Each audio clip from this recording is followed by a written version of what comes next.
আপনি কি শুধু টাকা রোজগারের জন্য ব্যবসা করবেন না সুন্নাহ বাঁচানোর জন্য? শুনুন, আমাদের প্রিয় নবী হযরত মুহাম্মদ সাল্লাল্লাহু আলাইহি ওয়াসাল্লাম শুধু একজন দায়ী ছিলেন না, তিনি ছিলেন একজন বিশ্বস্ত ব্যবসায়ীও। মানুষ তাকে সততার জন্য ডাকতো আল আমিন। আপনি কি জানেন আবু বকর রাদিয়াল্লাহু তাআলা আনহু ব্যবসা করেছেন?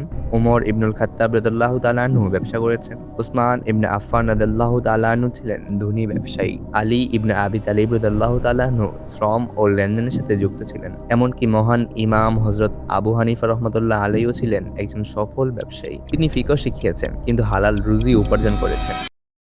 তাহলে আপনি কেন ব্যবসাকে ছোট ভাববেন? ব্যবসা তো ইবাদত হতে পারে যদি আপনার নিয়ত সঠিক হয়। কিন্তু মনে রাখবেন, ইসলামের ব্যবসা মানে শুধু লাভ না। ইসলামের ব্যবসা মানে সততা, ব্যবসা মানে আমানত, ব্যবসা মানে সুদ থেকে দূরে থাকা, ব্যবসা মানে ওজনে কম না দেওয়া, ব্যবসা মানে প্রতারণা না করা।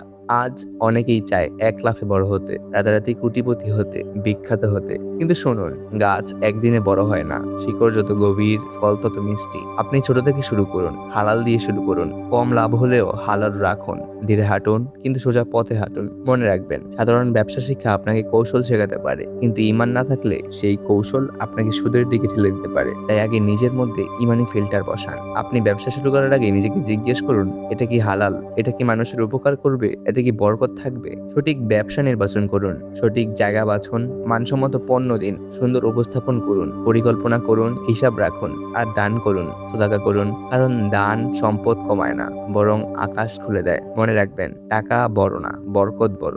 আপনার দোকান শুধু দোকান না, এটা হতে পারে মানুষের ভরসার জায়গা, এটা হতে পারে দোয়া পাওয়ার মাধ্যম, এটা হতে পারে আপনার জান্নাতের সিঁড়ি। আপনি ব্যবসা করবেন কিন্তু সুন্নাহর পথে। আপনি বড় হবেন কিন্তু হালাল দিয়ে। আপনি ধনী হবেন কিন্তু আল্লাহ তাআলার কাছে সম্মান হারিয়ে নয়। চলুন সর্বত্র ছড়িয়ে দিই এই কথা। হালাল ব্যবসা করুন, বরকতের ব্যবসা করুন। কারণ শেষ পর্যন্ত সফল সেই যার ব্যবসায় লাভ আছে আর আখিরাতে মুক্তি আছে।